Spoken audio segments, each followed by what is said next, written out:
came together, built the airport in Ida by a black knowledge base. They didn't borrow it from anyone. Around 1940s, late 40s. And so, where is this? In Ida, in the Gagut Kingdom in Nigeria.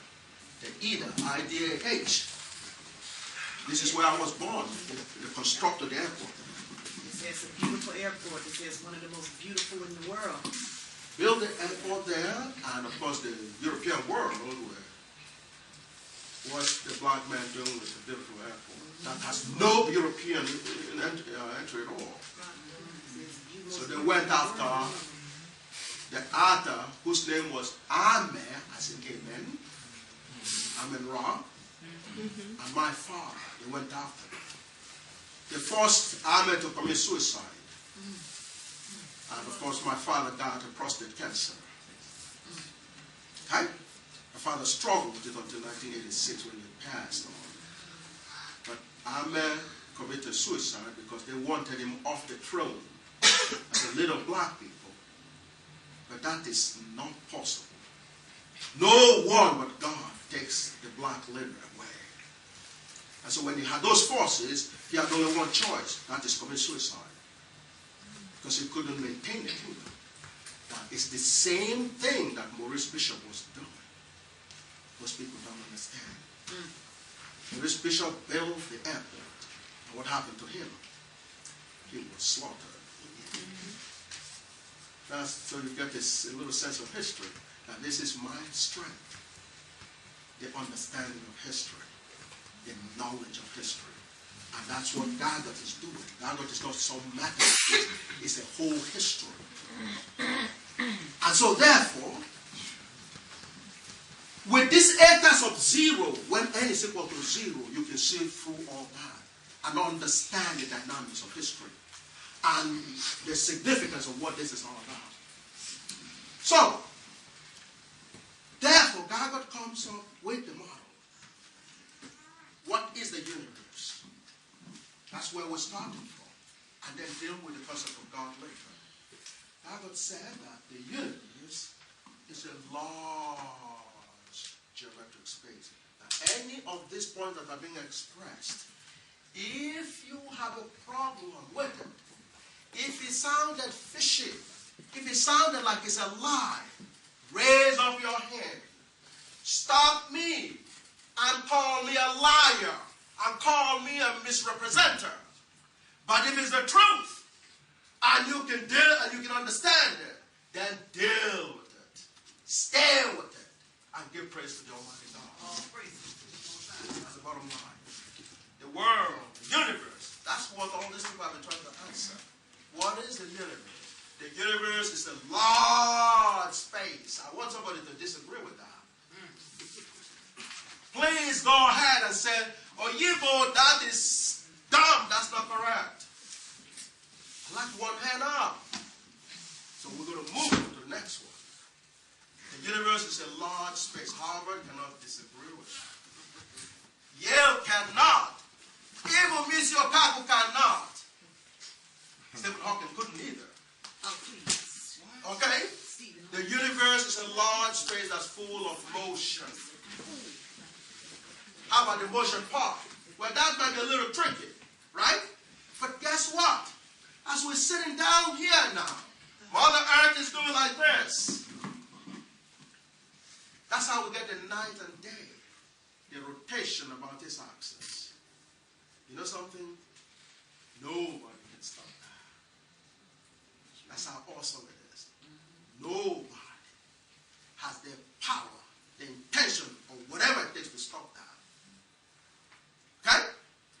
Then, the universe, the Mother Earth is also rotating about the sun.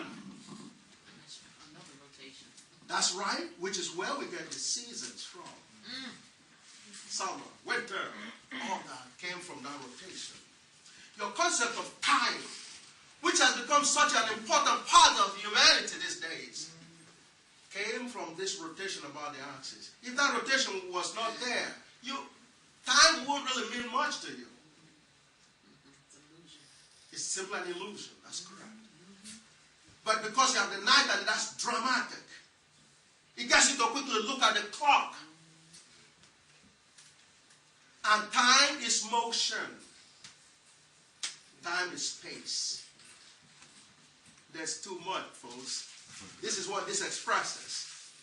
A space-time. This is the regular kind of time that you deal with. But this is space here. How come you have time and space together? Because they're the same thing. They're the same thing. All right? So Gagut said the universe is a large space that's full of motion. Now, if those two motions that none of us can stop is not enough, chemistry or atom, this is what atom says. Atom is this: a proton, a proton and a neutron and an electron rotating perpetually around that nucleus. Every part of your body is made up of things like this. Every ounce of your body, every piece of stone, okay? Every piece of stone has this here. So the stone that's sitting down there idly, you think, oh man, it's not moving. No, but it's moving. The stone is a piece of motion. I want you to argue with that. The air is motion. The entire universe, therefore, is what? Motion. That's what Einstein couldn't see. That's what the rest people before us couldn't see. And they have the nerve to lock us out of the classes. They have the nerve to do that. But that's how God gets even. They couldn't see that the universe is a large motion field. And because a motion can only occur when there is a force or power behind it. Therefore, the universe is a power field. It's a force field. What is the universe? The universe is a large space that's full of forces. The universe is a large force field. That's what the universe, that's the answer to the universe. So you get the sense of why we call Gagut the theory of everything. We've covered everything once we've considered the entire space. Because everything that exists within that space. Is that right? Right. There's nothing else besides that space. So when we say theory of everything, that's what we're talking about. Okay? That's basically what we're talking about is the theory of everything. Okay? And so, yes. So therefore, the universe is a large force field or a large power field. Everybody believes this. If you believe that gravity keeps you moving, you will believe that you have no choice. And supposedly, gravity is nature. That comes from the nature. See, there's a difference between what comes from gravity and me pushing this. Because me pushing this, now you know that I'm putting some energy behind this. But the one for gravity, you don't know how that, the source behind that. You just call it nature.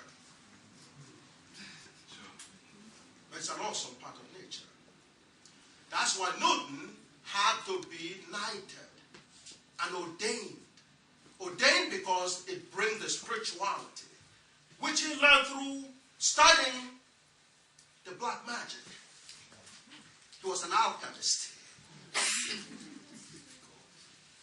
He got the spirituality from there. He got ordained. Most people know Newton as Sir Newton, but he's a Reverend Newton. Was ordained as a minister of the Church of England. That's a condition for his chair in Cambridge. That's what Hawking is sitting on right now. He had to be ordained a minister of the Church of England.